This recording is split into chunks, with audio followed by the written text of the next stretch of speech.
Hi, my name is Autif Kamal, and this is another logic and reasoning workshop. This one is on implied contrary assumptions, that is, contrary compared to a categorical assumption.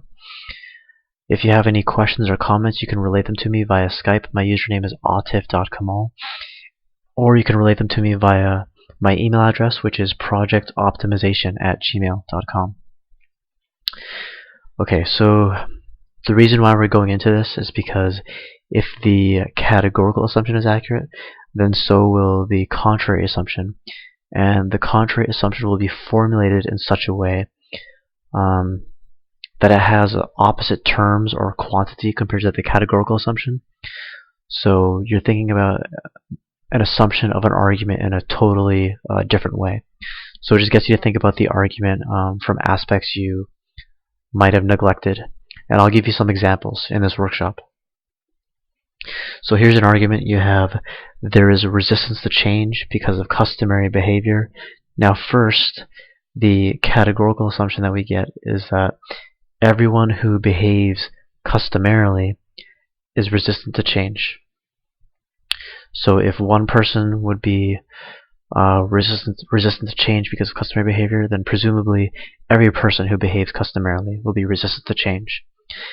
Now, for the contrary assumption, we either have to make the terms contrary to the ones in the categorical assumption presented here, or we have to make the quantity contrary to the quantity in the contrary assumption.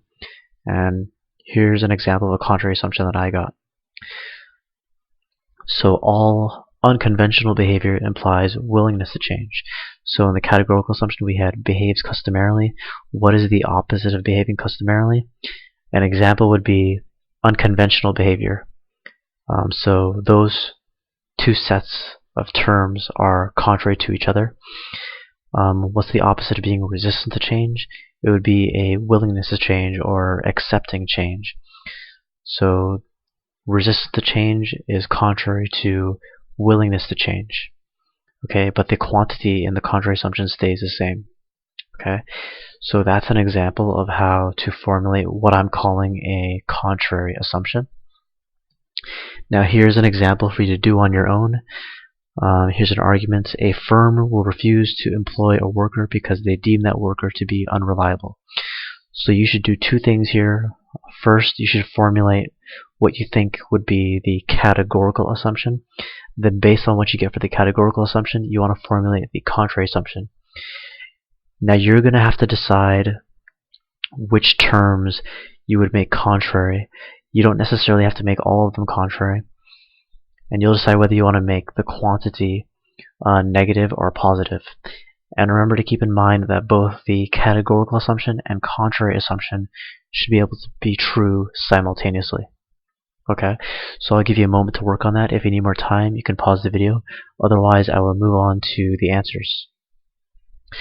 So first, for the categorical assumption, presumably, if one firm will refuse to employ a worker because they deem that worker to be unreliable, then every firm will refuse to employ an unreliable worker.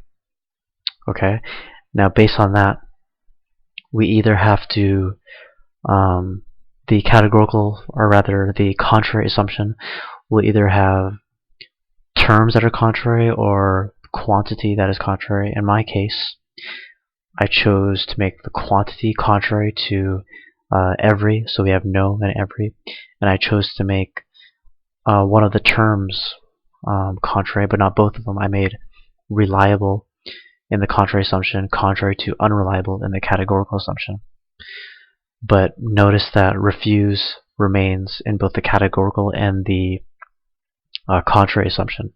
So the contrary assumption we get is no firm will refuse to employ a reliable worker.